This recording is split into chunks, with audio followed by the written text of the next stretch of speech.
हमारा जैसा होगा उसी अनुसार हमको माता के द्वारा फल प्रदान किया जाएगा, इसमें तनिक भी संदेह नहीं है।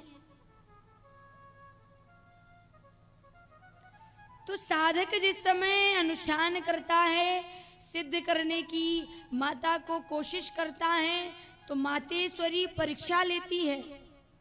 तो एक महापुरुष ने एक कमरे में बड़ी बड़ी चौकियां लगाई, पीठे बनाई, माता का आवाहन किया, सिद्धदात्री मैया को सिद्ध करने की चेष्टा करी। और उसी समय ये बिल्कुल नितांत सत्य महापुरुषों की वाणी है, सत्य घटना है कि उस महापुरुष ने जो ही माता को सिद्ध करने की कोशिश की कि माता ने परीक्षा लेते हुए एक मधुमक्खी छोड़ दी। और मधुमक्खी को जो ही देखा उस महापुरुष ने, एक देवी का नाम भ्रामरी है। क्या नाम है माता का? भ्रामरी माता का नाम है। तो महापुरुष की दृष्टि उस मक्खी के ऊपर पड़ी, और जब मक्खी के ऊपर पड़ी तो उस मधुमक्खी के जगह में एक बहुत सुंदर नवकन्या का दर्शन हो रहा है, बहुत सुंदर दिखाई दे रही है, रूपवती वह कन्या। महापुरुष की दृष्टि बदल गई, आकर्षित हो गए, दृष्टि में भेद दृष्टि आ गई। कहाँ जगदम्बा को सिद्ध करने की चेष्टा, कहाँ सांसारिक आसक्ति। फिर मां भगवती ने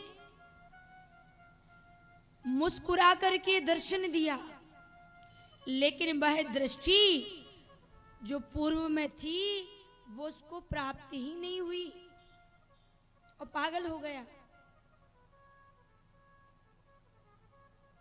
इसलिए क्योंकि वो माता को सिद्ध करना चाह रहा था। कई लोग कहते हैं कि हमने संकल्प लिया है माँ के नाम का, हम माता की पूजा कर सकते हैं क्या? नहीं, संकल्प से आप माता को नहीं प्राप्त कर सकते हैं। अपने जीवन का अनुभव बताऊं, आज तक मैंने कभी देवी मान करके किसी भी माता की मूर्ति को नहीं पूजा है।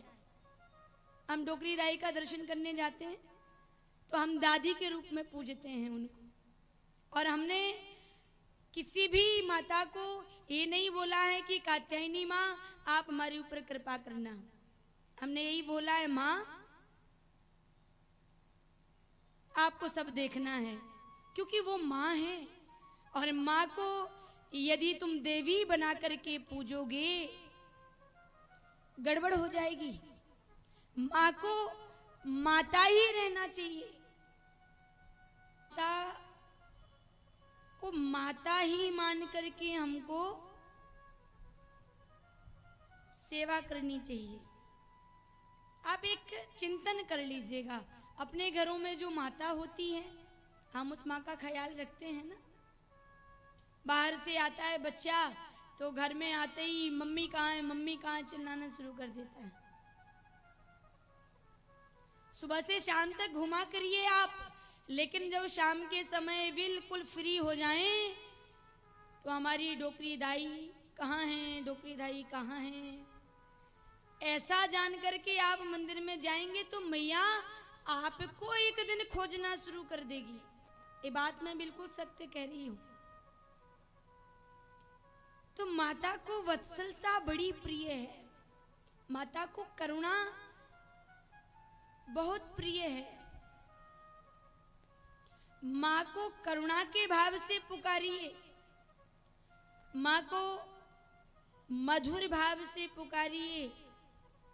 यदि आप देवी जान करके ये देवी है, ये पराम्बा है, ये जगदम्बा है, इनकी सारी जो सिद्ध सिद्ध स्तोत्रावली है, नाम है, वो सब सिद्ध करके माता को मैं सिद्ध कर लूंगा। तो देवी वो साक्षात अम्बा है, परेशान कर देगी, बांध नहीं पाओगे, सिद्ध नहीं कर पाओगे उस जगदम्बा को। यदि आप तो आपको मिल जाएगी। और लिखा भी गया है, राम द्वारे तुम रखवारे, होत ना आज्ञा विनु पैसारे। कि राम जी के दरबार पर हनुमान जी खड़े, आज्ञा के बिना राम जी की भक्ति मिल पाना बड़ा असंभव है। तो राम जी की भक्ति तो हनुमान आपको दे सकते हैं, लेकिन यदि आप सोचें कि हनुमान को हम सिद्ध कर लें, तो हनुमान को आप सिद्ध नहीं कर सकते। आपकी बुद्धि को भ्रमित कर देंगे, पागल हो जाओगे, दिवालिया घोषित कर दिए जाओगे। तो वो देवता हैं, देवताओं के साथ जब हम देवी की स्तुति करते हैं तो व्यक्ति के जीवन में माता और पिता का भाव होना चाहिए, तभी हमें उनकी कृपा प्राप्त होती है।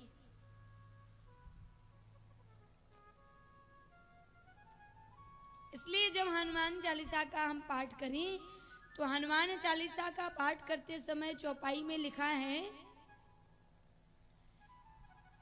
होई सिद्ध साखी गौरी सा। लेकिन जो महापुरुष हैं उसका सही शुद्ध उच्चारण है, होई शुद्ध साखी गौरी सा। सिद्ध नहीं होना है, हमें शुद्ध होना है। फिर लोगों ने प्रश्न किया कि देवी की उपासना कौन कर सकता है, तो हनुमान जी की उपासना से उदाहरण देती हूं। जो यह पढ़े हनुमान चालीसा, तो जो यह पढ़े हनुमान चालीसा मतलब कोई भी पढ़ सकता है, उसमें स्त्री और पुरुष के लिए भेद नहीं बताया गया है। जो यह पढ़े उसमें सब आ गए हैं, बालक भी पढ़ सकता है, जवान भी पढ़ सकता है, वृद्ध भी पढ़ सकता है, माता भी पढ़ सकती है, कन्या भी पढ़ सकती है, कोई भी पढ़ सकता है। जो यह पढ़े हनुमान चालीसा, किसी भी प्रकार का ऐसा रोक टोक नहीं बताया गया है कि जाति विश्लेषण नहीं दिया गया, सभी के लिए बराबर भक्ति प्रदान करी गई है। तो माता की भक्ति के लिए कोई भी भक्ति कर सकता है, उसमें किसी भी प्रकार की बाधा उत्पन्न होने का विषय ही नहीं बनता है।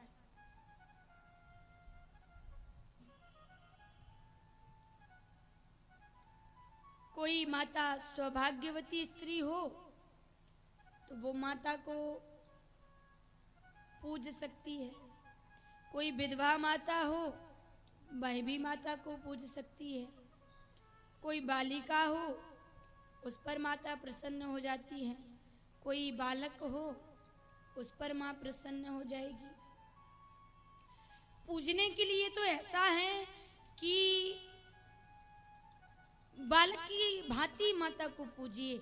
बालक जब रोता है और रोने का जब करुण रस माता के कानों में पड़ता है तो माँ दौड़ी दौड़ी चली आती है। आर्त भाव से पुकारिए, बालक के जैसे पुकारिए, मैया तुम्हारे बिना घर घर सूना लगता है, माँ तुम्हारे बिना ये जीवन सूना लगता है, तू मेरी माँ है ना।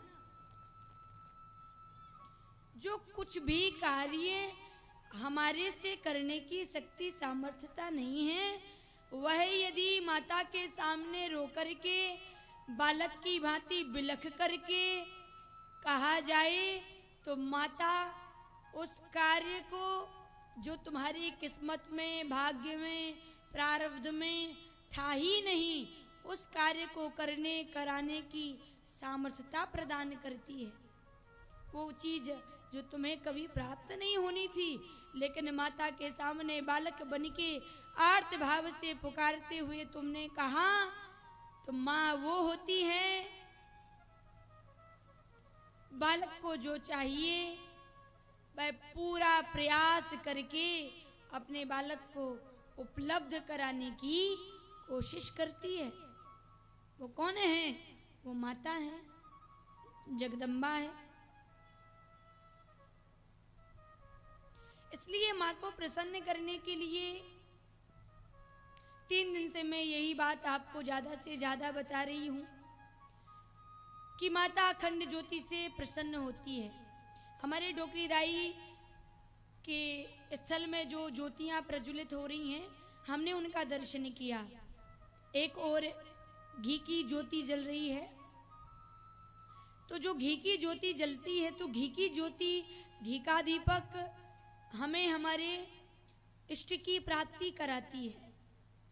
घी का दीपक जो हमारा इष्ट है, उसकी कृपा हमें प्राप्त कराती है।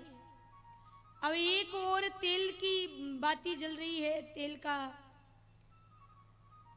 अखंड दीपक, तेल की ज्योति, तो वह हमारे जीवन में रोगों का नाश करती है।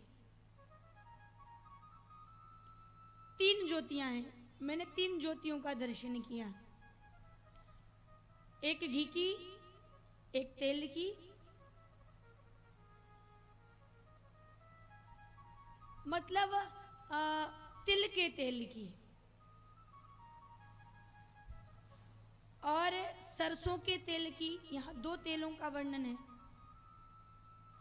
तो जो सफेद तिल के तेल की ज्योति है, वो गरीबी को दूर करती है, और जो सरसों के तेल की ज्योति है, वो हमारे जीवन में रोगों का नाश करती है।